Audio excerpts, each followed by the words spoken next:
in my YouTube channel Tisa Paramita. Sebelum video ini dimulai, untuk terus mendukung channel ini, jangan lupa like, comment, and share, dan tentunya pencet tombol subscribe. Thank you. Rangkuman Bahasa Indonesia Bab 1 Kelas 10 Kurikulum Merdeka. Mengungkapkan fakta alam secara objektif. Laporan hasil observasi merupakan teks yang mengungkapkan fakta-fakta. Fakta tersebut didapatkan melalui proses pengamatan. Sebagai jenis teks faktual, laporan hasil observasi harus bersifat objektif. Artinya, informasi yang diberikan sesuai dengan data yang diperoleh selama observasi. Laporan hasil observasi yang ditulis harus dipastikan hanya berisi informasi yang diperoleh dari lapangan berdasarkan apa yang dilihat, didengar, dicium, disentuh, dan dirasakan. Struktur teks laporan hasil observasi. Pertama, pernyataan umum atau klasifikasi. Bagian ini berisi pembuka atau pengantar tentang objek yang akan dikaji dan menjelaskan secara garis besar pemahaman tentang objek tersebut. Contohnya, jika objek observasi adalah binatang, hal-hal yang dapat dibahas pada bagian ini yakni nama ilmiah, klasifikasi umum binatang seperti serangga, mamalia, unggas, dan lain-lain, serta tempat hidup secara umum. Kedua, deskripsi bagian. Bagian ini berisi penjelasan detail mengenai objek atau bagian-bagian dari objek. Contohnya, jika objek observasi adalah binatang, hal-hal yang dapat dibahas pada bagian ini yakni bagian tubuh, pola makan, daur hidup, habitat, kebiasaan unik, dan lain-lain. Ketiga, deskripsi manfaat atau kesimpulan.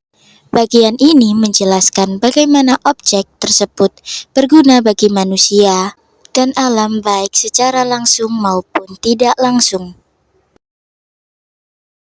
Salah satu ciri bahasa yang digunakan dalam laporan hasil observasi adalah penggunaan bahasa ilmiah. Hal ini karena laporan hasil observasi merupakan bagian dari teks ilmiah yang menuntut penggunaan istilah-istilah khusus dan kaidah bahasa baku untuk menyampaikan informasi secara akurat dan jelas. Kaidah kebahasaan dalam laporan hasil observasi. 1. Kalimat definisi. Kalimat definisi dalam teks laporan observasi digunakan untuk menjelaskan istilah teknis atau ilmiah yang terkait dengan bidang tertentu. Hal ini dapat membantu pembaca memahami istilah teknis atau ilmiah yang mungkin asing bagi mereka. Kalimat definisi biasanya menggunakan kopula seperti adalah, merupakan. Dalam penggunaannya, kata adalah dan merupakan memiliki perbedaan. Kata adalah digunakan untuk menjelaskan pengertian yang mutlak, sedangkan kata merupakan menjelaskan pengertian yang mengacu pada satu pengertian atau lebih yang bersifat tidak mutlak. Kedua, kalimat deskripsi.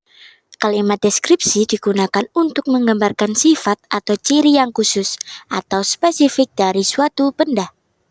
Kalian dapat menggunakan kalimat deskripsi saat menjelaskan sifat sebuah benda kepada pembaca berdasarkan apa yang indera kalian rasakan, sehingga pembaca seolah-olah melihat atau merasakannya sendiri. Ketiga, imbuhan di. Dalam laporan hasil observasi, penggunaan imbuhan di memiliki peran penting dalam membentuk kejelasan dan ketepatan bahasa. Imbuhan ini sering digunakan untuk menyatakan lokasi atau tempat, serta untuk menunjukkan kata kerja yang mengalami pasif. Keempat, penulisan kutipan tidak langsung dan sumber rujukannya. Sebagai teks yang bersifat ilmiah, laporan hasil observasi harus menyajikan data yang akurat. Salah satu cara untuk menyajikan data yang akurat sebagai pendukung hasil observasi kalian dapat menggunakan sumber lain baik berupa buku atau artikel cetak maupun sumber digital. Sumber ini membantu memvalidasi temuan observasi dan memberikan konteks yang lebih luas. Semua sumber kutipan harus dicantumkan pada daftar pustaka untuk menghindari plagiarisme atau pengambilan karya orang lain tanpa izin dan menghargai karya orang lain. Menulis laporan hasil observasi yang objektif. Agar kegiatan observasi berjalan lancar, perhatikan panduan berikut. 1. Tentukan objek apa yang akan diobservasi. Objek tersebut harus menarik dan dikuasai. Kedua, tentukan hal apa saja yang akan diamati dari objek tersebut sebagai panduan pengamatan. Ketiga, lakukan observasi dengan menggunakan panduan pengamatan yang telah dibuat. Carilah informasi seakurat mungkin. Jika perlu dan memungkinkan, ambillah gambar objek observasi tersebut atau bawa beberapa sampel objek tersebut. Jika memiliki kamera atau alat perekam video, kalian juga dapat mendokumentasikan kegiatan observasi dalam bentuk foto atau video. Keempat, susunlah kerangka laporan sesuai dengan sistematika umum sebuah teks laporan observasi, meliputi definisi umum, deskripsi perbagian, dan deskripsi manfaat.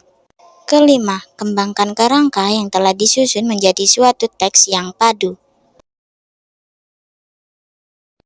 Pada tahap ini, kalian harus memperhatikan kaidah-kaidah kebahasaan yang menjadi karakteristik laporan hasil observasi yang telah dipelajari pada bagian sebelumnya.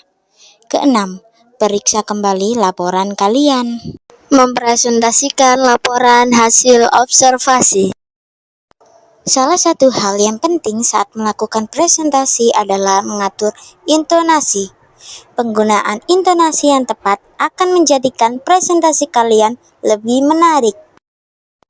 Intonasi adalah lagu kalimat atau tinggi rendahnya suatu nada pada kalimat yang memberikan penekanan pada kata-kata tertentu. Intonasi berbicara ketika presentasi penting diperhatikan.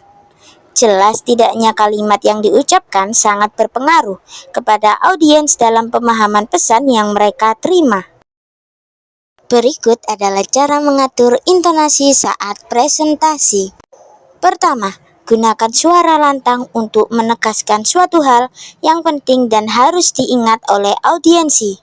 Kedua, gunakan tempo berbicara yang lambat untuk menyampaikan sebuah poin penting pada presentasi. Sebaliknya, gunakan tempo berbicara yang cepat untuk menyampaikan suatu hal yang tidak penting, seperti cerita atau hanya sekedar basa-basi kepada audiensi. 3. Tinggikan suara kalian ketika menyapa audiensi pada awal presentasi. Sebaliknya, rendahkan suara kalian saat menjelaskan isi presentasi. Namun, kalian harus mengatur suara kalian agar tidak terlalu rendah hingga tidak dapat didengar oleh audiensi. Jangan pula terlalu tinggi hingga mengganggu pendengaran audiensi.